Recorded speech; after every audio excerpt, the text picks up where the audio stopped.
ಗೆಳೆಯರೇ, ನೀವು ರಾಮಾಯಣದಲ್ಲಿ ಬರುವಂತಹ ಬಜರಂಗಬಲಿ ಹನುಮಂತನ ಶಕ್ತಿ ಸಾಮರ್ಥ್ಯಗಳ ಬಗ್ಗೆ ಕೇಳಿರುವಿರಿ. ದುಷ್ಟರನ್ನು ಶಿಕ್ಷಿಸುವ, ಶಿಷ್ಟರನ್ನು ರಕ್ಷಿಸುವ ಮಹಾಬಲಶಾಲಿ ಹನುಮಂತ. ಧೈರ್ಯ, ಶಕ್ತಿ, ಬಲವನ್ನು ಕರುಣಿಸುವಂತಹ ದೇವರು.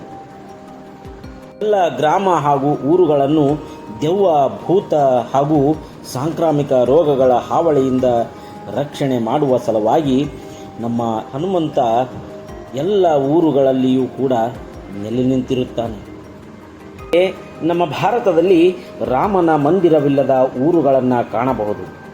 ಆದರೆ ರಾಮನ ಭಕ್ತ ಹನುಮಂತ, ಆಂಜನೇಯ, ವಾಯುಪುತ್ರ, ಅಂಜನೀಪುತ್ರ, ಬಜರಂಗಬಲಿ, ಪವನಪುತ್ರ, ಮಾರುತಿ ಇಲ್ಲದಂತಹ ಊರುಗಳೇ ಇಲ್ಲ ಅಂತ ಹೇಳಬಹುದು. ಇಂತಹ ಬಲಶಾಲಿ ಹನುಮಂತನನ್ನು ಒಂದೂರಿನಲ್ಲಿ ಬೇಡಿ ಹಾಕಿ ಸರಪಳಿಗಳಿಂದ ಬಂಧಿಸಿಡಲಾಗಿದೆ. ಹೀಗೆ ಬಂಧಿಸಿದವರ್ಯಾರು ಮತ್ತು ಏಕೆ ಬಂಧಿಸಿದರು ಎಂಬ ಎಲ್ಲ ವಿಷಯಗಳನ್ನು ತಿಳಿದುಕೊಳ್ಳೋಣ ಬನ್ನಿ.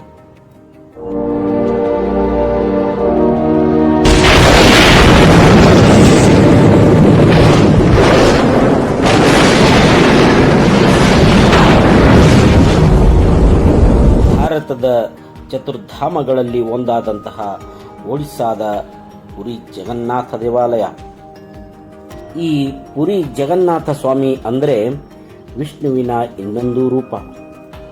ಇಲ್ಲಿಗೆ ಭಾರತದ ಮೂಲೆ ಮೂಲೆಗಳಿಂದ ಅನೇಕ ಭಕ್ತರು ಬಂದು ದರ್ಶನ ಪಡೆದು ಪುನೀತರಾಗುತ್ತಾರೆ. ಹೀಗಿರುವಾಗ ಈ ಪುರಿಯ ಜಗನ್ನಾಥ ಸ್ವಾಮಿಗೆ ದರ್ಶನ ಮಾಡಿ ಪಾದ ತೊಳೆಯಲು ಸಮುದ್ರ ದೇವನು ಆಗಮಿಸುತ್ತಾನೆ. ಪಾದ ತೊಳೆಯಲು ಬಂದ ಸಮುದ್ರ ದೇವ ಇಡೀ ಊರನ್ನೇ ತೊಳೆದುಕೊಂಡು ಹೋದ. ಅಂದರೆ ಭೀಕರ ಪ್ರವಾಹ ಉಂಟಾಗಿ ಅಪಾರ ಹಾನಿಯಾಯಿತು. ಹೀಗೆ ಹಲವು ಬಾರಿ ಈ ಸಮುದ್ರ ದೇವ ಪುರಿ ಜಗನ್ನಾಥ ಸ್ವಾಮಿಯ ಪಾದ ತೊಳೆಯಲು ಬಂದು ಇಡೀ ಊರನ್ನೇ ತೊಳೆದುಕೊಂಡು ಹೋಗುತ್ತಿದ್ದ. ಇಂತಹ ಸಂಕಟದ ಪರಿಸ್ಥಿತಿಯಲ್ಲಿ ಸಂಕಟ ಮೋಚನ ಹನುಮಂತನನ್ನು ನೆನೆದು ಈ ಸಮುದ್ರ ದೇವನು ಆಗಮಿಸಿದಂತೆ ತಡೆಯಲು ಕೆಲಸವನ್ನು ಒಪ್ಪಿಸಿಬಿಡುತ್ತಾನೆ ಪುರಿಯ ಜಗನ್ನಾಥ. ಮೊದಲೇ ಸ್ವಾಮಿ ನಿಷ್ಠೆಯನ್ನು ಪಾಲಿಸುತ್ತಿದ್ದಂತಹ ಹನುಮಂತ ಅಂದರೆ ರಾಮ, ಕೃಷ್ಣ, ಜಗನ್ನಾಥ ಎಲ್ಲರೂ ಕೂಡ ವಿಷ್ಣುವಿನ ಅವತಾರಬೇಕು. ಹೀಗೆ ಹನುಮಂತ ಕಾಯುತ್ತಿರುವ ಎಲ್ಲ ಸಮಯವೂ ಕೂಡ ಸಮುದ್ರ ದೇವಸ್ಥಾನದ ಹತ್ತಿರ ಬರಲು ಕೂಡ ಸಾಹಸ ಮಾಡುವುದಿಲ್ಲ. ಶ್ರೀ ಆಂಜನೇಯಂ ಪ್ರಸನ್ನಾಂಜನೇಯಂ.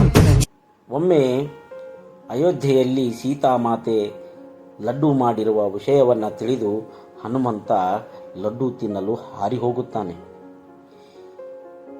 ಈ ಹನುಮಂತನಿಲ್ಲದ ಸಮಯವನ್ನು ನೋಡಿ ಸಮುದ್ರ ದೇವ ಭಕ್ತಿಯಿಂದ ದರ್ಶನ ಮಾಡಿ ಪಾದ ತೊಳೆಯಲೆಂದು ಬಂದು ಮತ್ತೆ ಇಡೀ ಊರನ್ನೇ ತೊಳೆದುಕೊಂಡು ಹೋಗಿಬಿಟ್ಟ.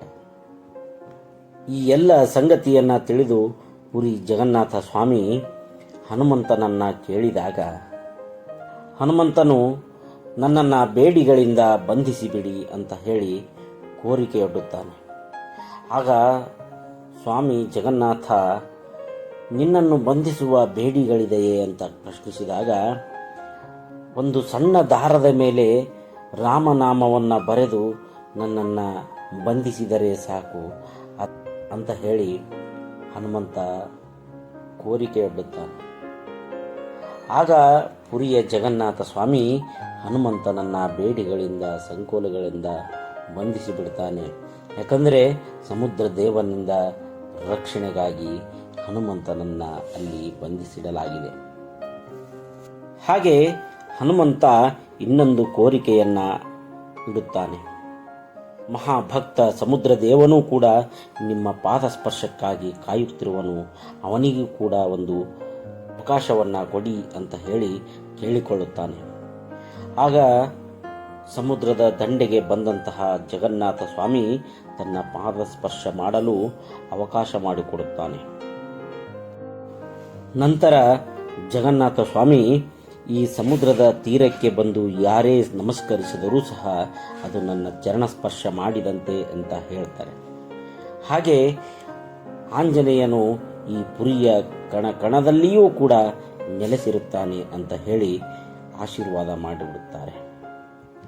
ಅದಕ್ಕಾಗಿಯೇ ಈ ಹನುಮಂತನ ದೇವಸ್ಥಾನವು ಬೇಡಿ ಹನುಮಾನ್ ಟೆಂಪಲ್ ಅಥವಾ ಧರಿಯಾ ಮಹಾವೀರ್ ಟೆಂಪಲ್ ಅಂತ ಹೆಸರುವಾಸಿಯಾಗಿದೆ. ಧರಿಯಾ ಎಂದರೆ ಸಮುದ್ರ ಎಂಬ ಅರ್ಥ. ಆವತ್ತಿನಿಂದ ಇವತ್ತಿನವರೆಗೂ ಎಂತಹುದೇ ಆದ ಭಯಂಕರ ಚಂಡಮಾರುತವೇ ಬಂದರೂ ಸಹ, ಭಯಂಕರ ಸಮುದ್ರದ ಅಲೆಗಳು ಬಂದರೂ ಸಹ ಈ ಹನುಮಂತನನ್ನ ದಾಟಿ ಹೋಗಲು ಸಾಧ್ಯವೇ ಆಗಿಲ್ಲ. ಜಗನ್ನಾಥ ಸ್ವಾಮಿಯ ದೇವಸ್ಥಾನದ ಪಶ್ಚಿಮಕ್ಕೆ ಇನ್ನೊಂದು ಹನುಮಂತನ ದೇವಸ್ಥಾನವೂ ಇದೆ. ಅದನ್ನು ಕನ್ಪಟ ಹನುಮಾನ್ ಅಂತಲೂ ಕರೆಯುತ್ತಾರೆ. ಸಮುದ್ರದ ಅಲೆಗಳ ಶಬ್ದದಿಂದ ಪುರಿಯ ಜಗನ್ನಾಥ ಸ್ವಾಮಿ ವಿಶ್ರಾಂತಿ ಪಡೆಯಲು ಆಗುತ್ತಿರಲಿಲ್ಲ. ಮತ್ತೆ ಹನುಮಂತನನ್ನ ಕೋರಿದಾಗ ಹನುಮಂತ ಸಮುದ್ರದೇವನಿಗೆ, ಆಗ ಸಮುದ್ರದೇವ ಈ ನಮ್ಮ ಅಲೆಗಳ ಶಬ್ದ ಅಲ್ಲಿಗೆ ತಲುಪಲು ವಾಯುವೇ ಕಾರಣ ಅಂತ ಹೇಳುತ್ತಾನೆ. ಆಗ ವಾಯುಪುತ್ರ ವಾಯುದೇವನನ್ನ ಕೇಳುತ್ತಾನೆ, ಈ ಶಬ್ದವನ್ನು ನಿಲ್ಲಿಸಲು ಸಾಧ್ಯವಿಲ್ಲ, ಅಥವಾ ಈ ಗಾಳಿಯನ್ನು ಬೀಸುವುದನ್ನು ನಿಲ್ಲಿಸಲು ಸಾಧ್ಯವಿಲ್ಲ ಅಂತ ಹೇಳ್ತಾನೆ. ಇದಕ್ಕೆ ನೀನೇ ಏನಾದರೂ ಮಾಡಿ ಒಂದು ಪರಿಹಾರವನ್ನು ಕಂಡುಹಿಡಿ ಅಂತ ಹೇಳಿ ವಾಯುದೇವ ಹೇಳುತ್ತಾನೆ. ಅದಕ್ಕೆ ಹನುಮಂತ, ನಾನು ಇಲ್ಲಿ ಬಂಧಿಯಾಗಿದ್ದೇನೆ, ನಾನು ಏನು ಮಾಡಲು ಸಾಧ್ಯ ಅಂತ ಹೇಳ್ತಾನೆ. ಆಗ ಪುರಿಯ ಕಣದಲ್ಲಿಯೂ ಕೂಡ ಹನುಮಂತನಿದ್ದಾನೆ ಎಂಬ ಪುರಿ ಜಗನ್ನಾಥ ಸ್ವಾಮಿಯ ಮಾತನ್ನು ಕೇಳಿ ಎಲ್ಲ ಕಣವೂ ಕೂಡ ಒಟ್ಟಾಗಿ ಒಂದು ಹನುಮಂತನ ರೂಪವನ್ನು ತಾಳಿ ಇಡೀ ವಾಯುವಿನ ವೇಗವನ್ನು, ಈ ಶಬ್ದವು ಬಾರದಂತೆ ತಡೆಯಲು ವಾಯುವಿನ ವಿರುದ್ಧ ದಿಕ್ಕಿಗೆ ಸುತ್ತಲು ಪ್ರಾರಂಭಿಸುತ್ತಾನೆ ಆಂಜನೇಯ. ಹೀಗೆ ಸುತ್ತುವುದರಿಂದ ಶಬ್ದವು, ಅಂದರೆ ಗಾಳಿಯು ಬಾರದಂತಾಗಿ ಶಬ್ದವು ಅಲ್ಲಿಗೆ ನಿಂತು ಹೋಯಿತು. ಅದಕ್ಕೆ ಈ ಪುರಿ ಜಗನ್ನಾಥ ದೇವಾಲಯದ ಒಳಗೆ ಪ್ರವೇಶಿಸಿದ ನಂತರ ಸಮುದ್ರದ ಅಲೆಯ ಯಾವ ಶಬ್ದವೂ ಕೂಡ ಕೇಳಿ ಬರುವುದಿಲ್ಲ. ಹೀಗಾಗಿಯೇ ಆಂಜನೇಯ ಹನುಮಂತನನ್ನ ಕಾನ್ಪಟ ಹನುಮಾನ್ ಅಂತಲೂ ಕರೆಯುತ್ತಾರೆ. ಈ ವಿಡಿಯೋ ನಿಮಗೆ ಇಷ್ಟ ಆಗಿದ್ದಲ್ಲಿ ಲೈಕ್, ಶೇರ್ ಮತ್ತು ನಿಮ್ಮ ಪ್ರೀತಿಯ ಅನಿಸಿಕೆ, ಅಭಿಪ್ರಾಯಗಳನ್ನು ಕಮೆಂಟ್ ಮಾಡುವುದರ ಮೂಲಕ ನಮ್ಮನ್ನು ಪ್ರೋತ್ಸಾಹಿಸಿ. ಜೈ ಆಂಜನೇಯ, ಜೈ ಶ್ರೀರಾಮ್.